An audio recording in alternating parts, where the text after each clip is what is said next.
Ganyan ding paninira ang ginawa nila kay Alden Richards at Maine Mendoza, kagaya kay Bossing Vic Soto. Usap-usapan nga at tila viral ang issue ngayon na ikinaharap ni Bossing Vic Soto. Ito ay tila ang pag-aakusa kay Bossing Vic Soto ng issue na matagal niya nang kinaharap.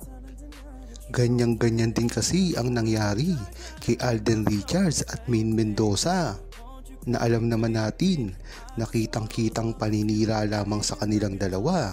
Ang unang-una dito ay ang kay Alden Richards, na tila sa simula pa lamang ng karir niya ipinagbibintangan na siya na hindi isang lalaki, na alam naman natin na nasagot na ng paulit-ulit ni Alden Richards. At ganun din kay Maine Mendoza nitong mga nakaraang linggo lamang.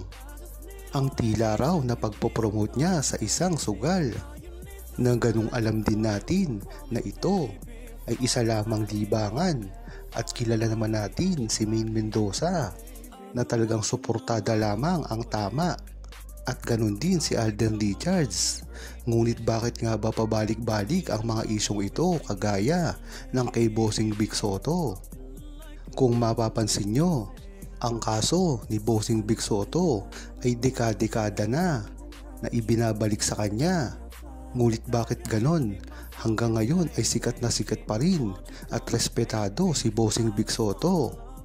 At kung maikukumpara mo nga ito kay Maine at Alden, ganon din sila sa pagkarami-rami ng kanilang mga ikinaharap na issue at binabato sa kanila. Ngunit bakit ngayon si Alden Richards ay isang box office queen at si Maine Mendoza naman hinihirang na multimedia queen? Diyan mo talaga malalaman na ang ginagawa nilang ito ay pampapabagsak lamang kay Bossing Vic Soto, Maine Mendoza at Alden Richards. Dahil kung ito ay may katotohanan, ay dapat ngayon ay sirang-sira na ang mga pangalan nila. Kaya diyan mo talaga malalaman na talagang ang pagkalakas-lakas ni Maine Mendoza at Alden Richards, at kahit kailanman ay hindi sila masisira nito. Ayon kay Kay Jude, kahit anong ang gawin nilang paninira kay Maine Mendoza at Alden Richards ay tila hindi nila ito magawa-gawa ng tuluyan, dahil na rin sa suporta ng mga kababayan natin, lalong-lalo na ang buong Aldab Nation. Ang pagsuportang ito ay talagang nagpapatunay na hindi man nila kayang sirain si Maine Mendoza at Alden Richards ng ganun na lamang. Ito ay ang mga pagsisinungaling pagdating sa mga kinakaharap na problema ni Alden Richards at Maine Mendoza.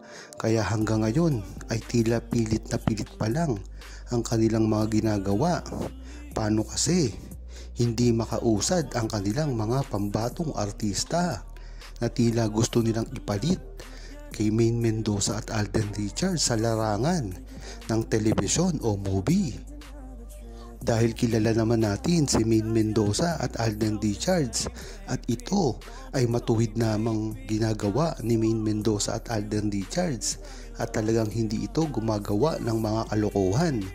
Kilalang kilala rin si Maine Mendoza at Alden Richards na isang mga advocate na pangmasa talaga. Kaya kahit anong gawin nila ay hindi nila masira-sira si Maine Mendoza at Alden Richards, kaya't kung ano-ano na lamang ang ipinapataw nila dito na alam naman natin na walang katotohanan. Diyan mo talaga malalaman ang lakas ni Maine Mendoza at Alden Richards sa mga ganitong mga binabato sa kanila, na alam naman natin na si Maine Mendoza at Alden Richards ay hindi na lang pinapansin ito para hindi na lumaki at magkaroon ng mga traction ang mga nambabash sa kanila. Ganun na rin kasi ang inaalala ni Alden Richards at Maine Mendoza, na sayang lang ang kanilang oras kung papatulan pa nila nito. Kumbaga, marami pang gagawin para lamang mapatunayan ni Maine Mendoza at Alden Richards na hindi sila guilty sa mga pinagsasabi ng mga bashers at mga naninira sa kanila, na alam naman ng buong tao at lalong-lalo na ng buong Aldab Nation na talagang hindi sila gumagawa ng kung ano-ano man. at alam nila ang totoo sa kanilang mga sarili na hindi nila gagawin ito at hindi sila gagawa ng masama sa publiko. Lalong-lalo na si Alden Richards at Maine Mendoza pa ay iniidolo ng mga kabataan na alam naman natin talaga na sa simula pa lamang ay yan na ang mga gustong-gustong gawin ni Maine Mendoza at Alden Richards. Kaya kahit anong gawin nila ay hindi nila ito masira-sira pa. At sila ay gagamit na ng mga underhand tactics para lamang sirain si Maine Mendoza at Alden Richards at ang kanilang mga namumukadkad na karira. Ayon naman kay Pauline Rivera, ang mga naninira kay Maine Mendoza at Alden Richards ay talagang kilala na ng buong Aldab Nation sa simula pa lamang. Ito ang mga bashers din at mga naninira dati sa panahon pa lamang ng kaliserye na alam naman natin na talagang totoo ang mga sinasabi at ginagawa ni Alden Richards at Maine Mendoza na matagal nang sinisiraan at dinideny ng mga bashers nila.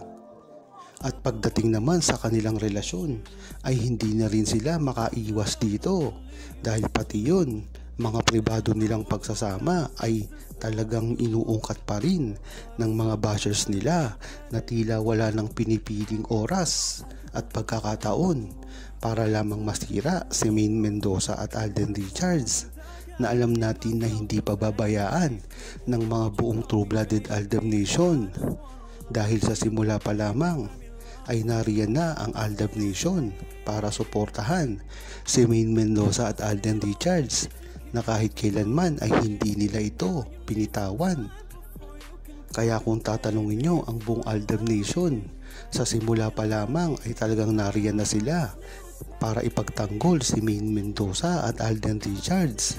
Bagamat nabawasan, ang mga nanatili ay talagang sobrang tatag, lalong-lalo na ang mga OFW at mga seniors na sa simula pa lamang ay nariyan na para ipagtanggol si Maine Mendoza at Alden Richards sa anumang ikinahaharap nila at ang mga pambabatikos na wala namang basihan. Diyan mo malalaman ang mga True-Blooded Aldab Nation ay sa simula pa lamang ay suportado na ang pagmamahalan ni Maine Mendoza at Alden Richards.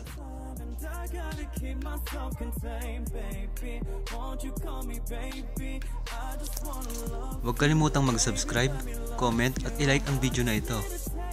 Thanks for watching!